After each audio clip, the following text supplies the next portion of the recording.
everyone. This is Erwin, CEO of the Coaching Tools Company. And here today I am with my dear friend, Dr. Steve Jeffs, Director of Coaching with the Coaching Tools Company. And let's talk a little bit about Steve. That's what we're going to do today. Steve, the Master Coach. Welcome, Steve. Hey, thanks, Erwin. Great to be here. Yeah. So tell me a little bit about, because you're officially Dr. Steve Jeffs, where do you got the doctor title from? And you're a Master Coach as well. So tell me a little bit about you and everybody, to everybody. Yeah, let me do it this way. So, my first career was in the Royal Australian Air Force, and I saw some wonderful examples of leadership and teamwork, and some wonderful counter examples of leadership and teamwork in my career there. And I got really interested. I'm a scientist, kind of at heart, um, and got really curious about teams, organizations, and leadership, because that's where most people spend most of their lives, at work. So background in organizational psychology and decision making that led to a doctorate in leadership, particularly in shared leadership. Like, as leaders, how do we create the teamwork of leaders? Because traditionally, the leader sits outside of the team. The team does the team working, but the leader kind of sits outside. That's a traditional hierarchical approach. But when we start looking at complexity, emergence, innovation, creativity, we start looking at what the world needs from us now, well, the best teams are filled with leaders. And so that was really the passion that led me to that research, which is unsurprising because that's really what we do as coaches. As coaches, we want to show up as an empowered leader in the conversation to co-create and have our clients being empowered and together create the synergy. Well, of you at your best, me at my best. Now that we've put that together, how do we put that in service of whoever the client is and what they want in the world? Oh, I like that concept of shared leadership, because I haven't heard too much about it. Because as you said, many people, you have a leader and then you have the team and then the followers and then anybody else.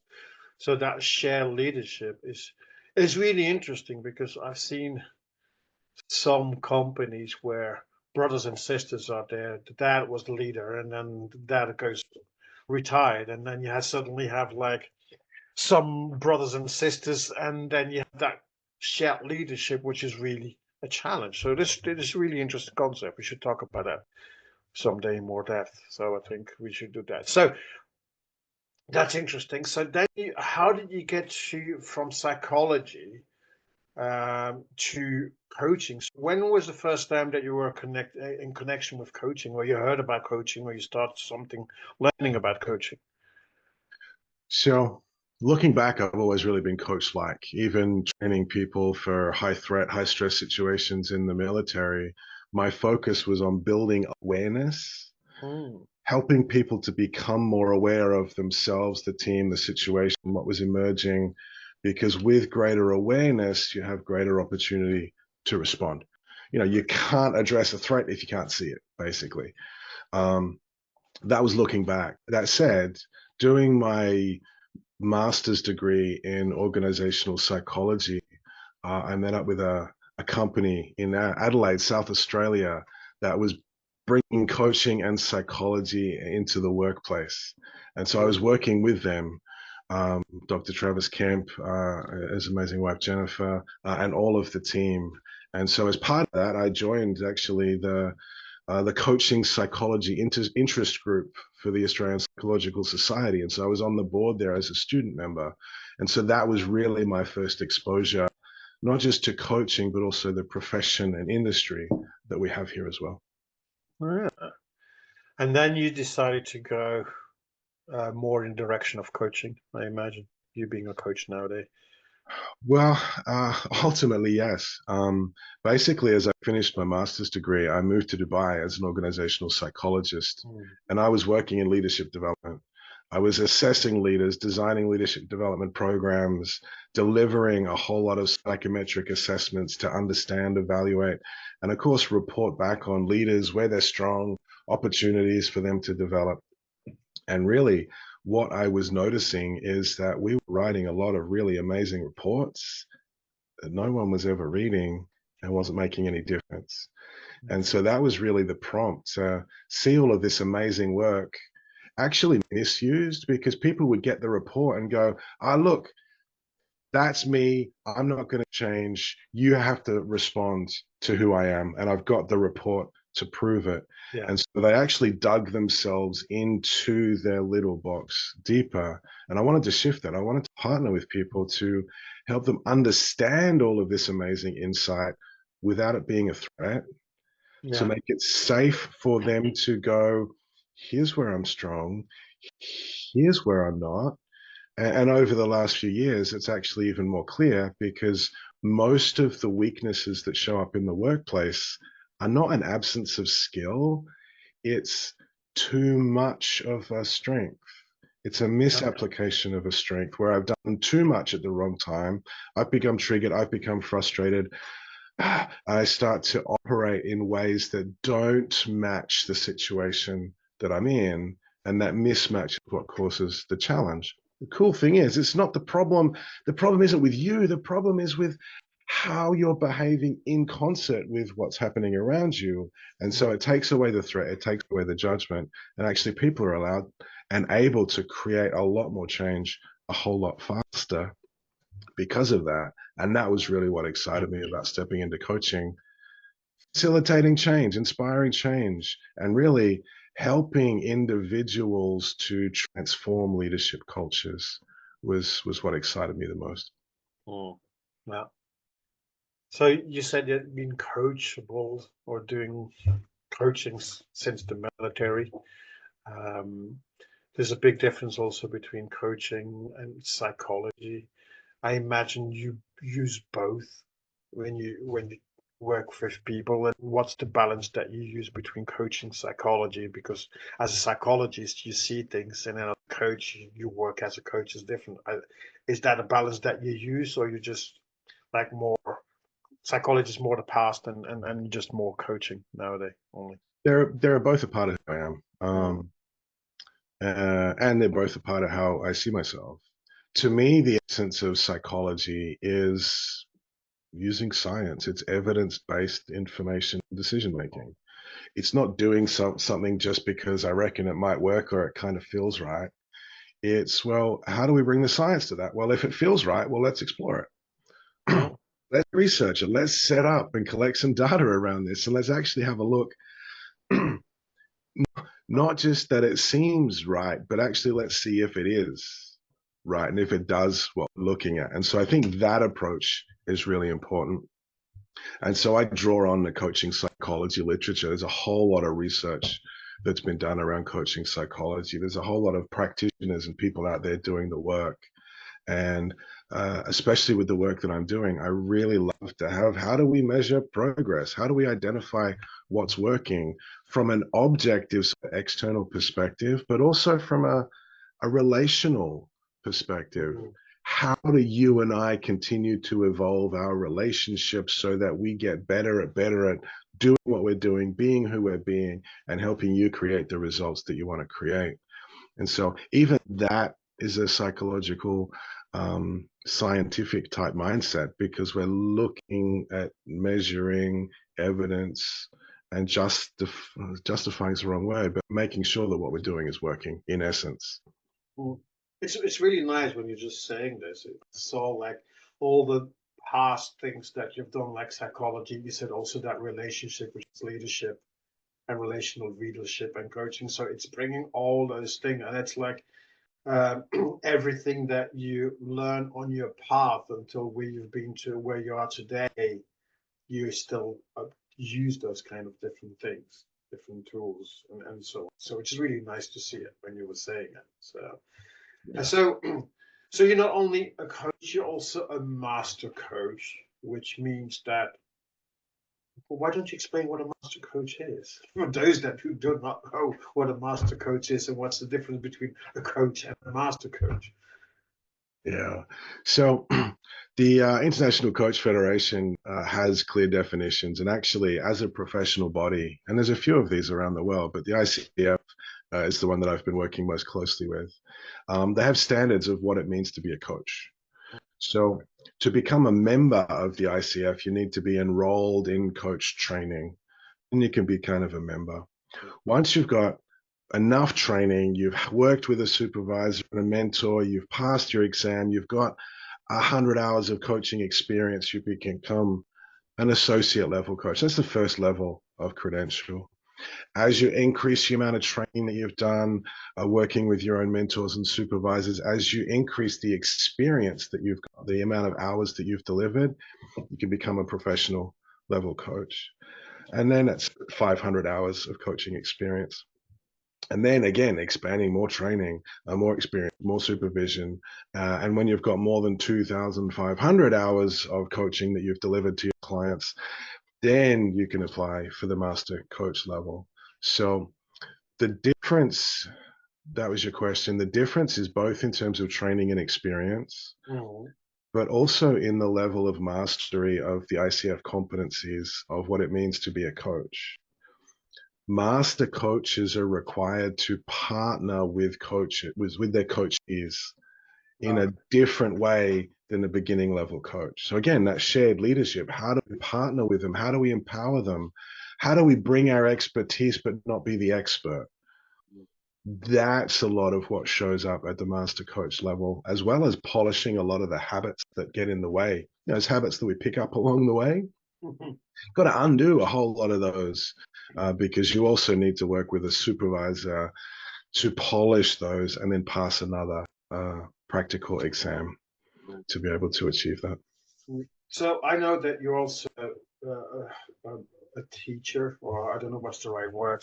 So that you help or you train other coaches in becoming coaches. So do you need to be a master coach to do this, or can a professional coach, for example, do this as well? So we're getting into some details around Yeah, I know. ICF standards and credentialing Yeah. and how the So, ICF makes sure the programs are all at the right so level. let me reformulate the question. So you are training other coaches.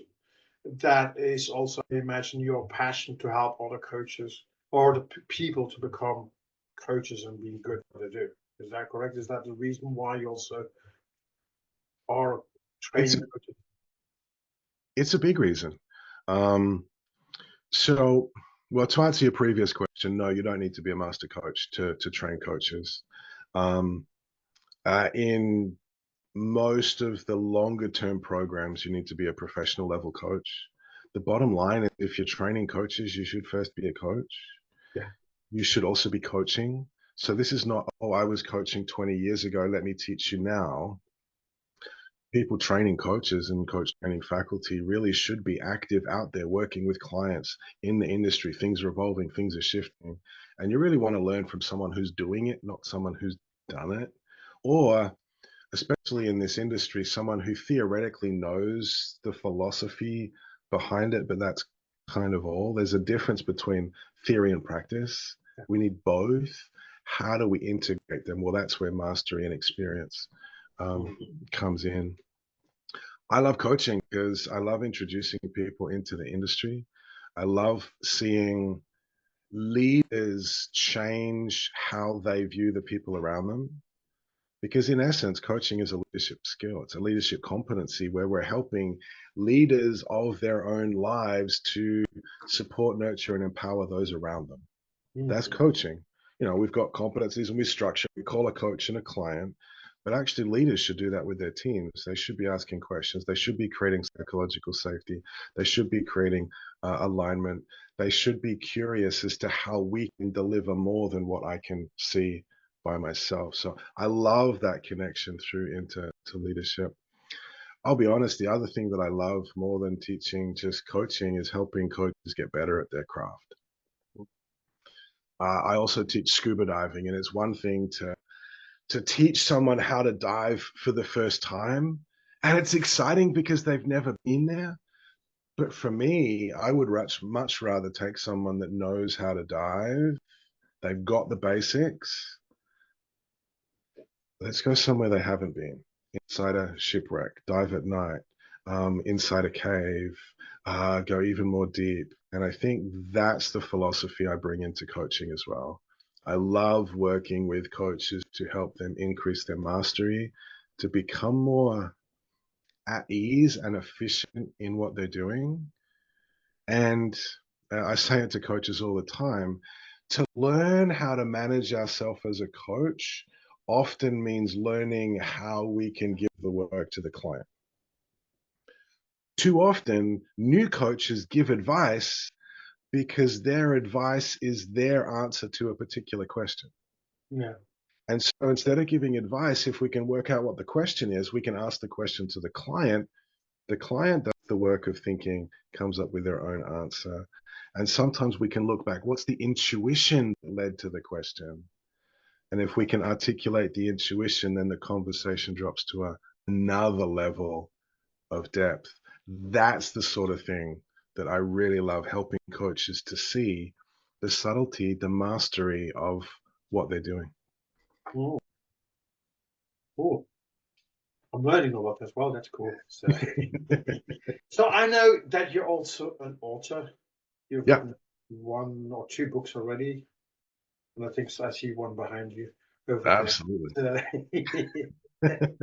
So, it's Get Unstuck, if I get right. So, what is the aim of the book, and what was because it's a co-author, you're co-author on the book together with Lisa. But what's the aim of the book, and what can we get out of the book? I love it. So there we are, Stuck No More. Stuck no more. That was it. Practical self-coaching for everyday problems. And yeah, this is the second book. The first one was called Shift Up, Strength Strategies for Optimal Living. The first book was about strengths, understanding your strengths, how to use them more efficiently, to spend time in that place of synergy. It talks about, well, when we face fear, blame, or judgment, how do we kind of shrink and what impact that has on how we show up? And then, of course, how do we recover back to that place of synergy, to being at our best? So that's a really interesting book. This one, so actually the first one, Deanna Murphy, Lisa Gregory, and I are the authors on that, Mm. and we've been working together in the space of strengths for over a decade. And Lisa and I were working on some different projects, and we're sort of seeing ourselves move in slightly different directions. And we said to each other, we said, hey, how can we stay connected and continue to work together? And I was fairly blunt. I said, Lisa, if I can be task oriented, my strengths are like, what are we doing? What's important? And like, where are we headed to? So if I don't have a reason for us to connect, we're not going to do it. Mhm. And so we created a project, and the project was to write this book called Stuck No More. And what we wanted to do was to take our coaching experience and our passion for coaching and provide or create a coach in your pocket. Mhm. Yeah.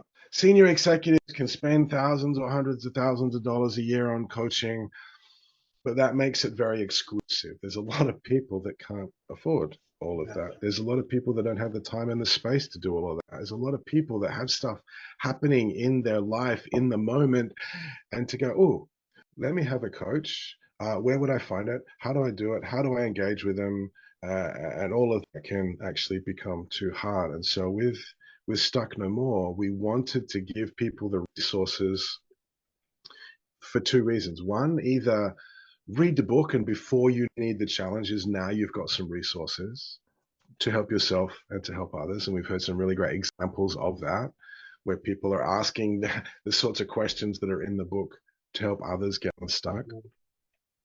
Or when you are stuck, it becomes a little bit of a resource. And so Yeah. each chapter is a different tool about purpose, about story, about listening, about these are the sorts of things. And so if you're facing a particular challenge, flick through to the chapter, take yourself through those questions, and become at least a little bit more unstuck. If you're a little bit unstuck, you're a little bit more resourceful. And that's what we're looking at helping people to do. Oh, very nice. Now, I would love to ask you a challenging question, if you allow me. Um, so you've been about 20 odd years in the coaching industry. So you've seen, like me as well, the evolution within the coaching industry. So how do you see currently the coaching industry and where is it heading to? I think in many ways it's sort of just getting started. Metaphorically, the teenage years comes to my mind. So coaching's been around, back since the 80s. There's coaches out there. So John Whitmore, Thomas Leonard, um, Tim Galway, who I met a few years ago. There's Coactive Training Institute, lots of coaching who are that's also going faculty. on for to train their programs. Well, they've been around for a long. I'm one of the first schools to be accredited. So coaching is around. It's proven itself. It's been able to survive. Um, who are we as a profession? That's a question. What does it mean to be a coach? You see on Facebook and social media, oh, life coach, $7, get all of the resources. Um, Train here, do this. There is a big popularity around coaching from a commercial perspective. Mm-hmm. Although in many ways, the audience there is marketing for people to become coaches. The coaching industry isn't about and shouldn't be about selling people into becoming coaches. It should be about how do we as coaches serve the rest of the community and help people to be more effective at who they are and what they're doing. Yeah. And that's a place that I think we haven't quite got our sense around yet. General public, as I'm speaking to them, don't really know what coaching is, why they'd want to coach, where they want to coach, when they'd want to coach, how is a coach different from a therapist or a psychologist. There's also access issues. Psychology and therapy are often covered by healthcare plans, which makes them much more accessible. Coaching's not. Coaching is not a protected profession. So for me, I have to maintain my registration to be able to call myself a psychologist. If I'm not registered, I can't use that title anymore. As a coach, it doesn't have the same protection. Anyone can call themselves a coach. The other challenge, if I'm honest, is coach has got multiple meanings. Soccer coach, tennis coach, swimming coach, leadership coach, executive coach, life coach. In many ways, it's a description of what's going on, but it doesn't really tell people what they need. And so all of this confusion, all of this uncertainty, and the fact that the profession's been around already for so long tells me that if we can integrate some of these, if we can have a clear narrative, if we can help people really understand it, then there's a next level that we can get to that's really exciting. And I think now is absolutely the time. We're seeing AI come in and doing some amazing emotive interpretation, listening to voice changes to recognize emotion, being able to articulate that, all of that fits in the space of empathy.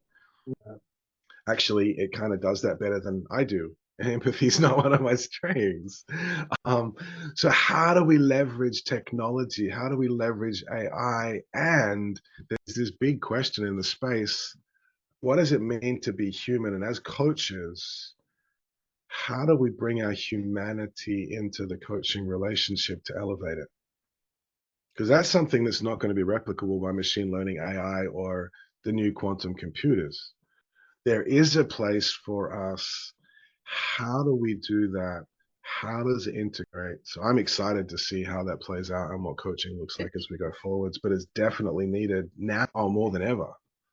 Yeah, I believe as well.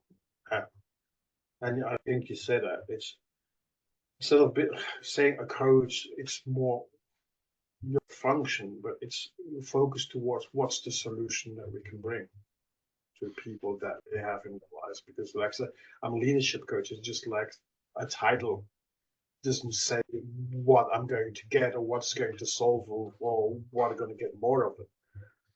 That's one of the challenges that coaches have. I'm using the phrase more and more, but as coaches, we become accidental entrepreneurs. we get into coaching because we love coaching and we want to focus on coaching, and we do this coaching certificate and that coaching certificate and the next coaching certificate. And as a practitioner in coaching, we kind of work our way down the knowledge chain. But what we tend to miss is that there's not a lot of jobs out there for a coach. You know, you become a civil engineer, you get a job as a civil engineer and you do your civil engineering. You study accounting, find a job as an accountant, you do your accounting. You become a coach, you have to start your own business, which is really exciting because of the freedom and the opportunity and the entrepreneurial myths and all of these other things that show up. But then you've got to run a business, Yeah. and you've got to manage a business, and you've actually got to be the CEO of your business, not just the coach, because the coach is employed by the business. Yeah.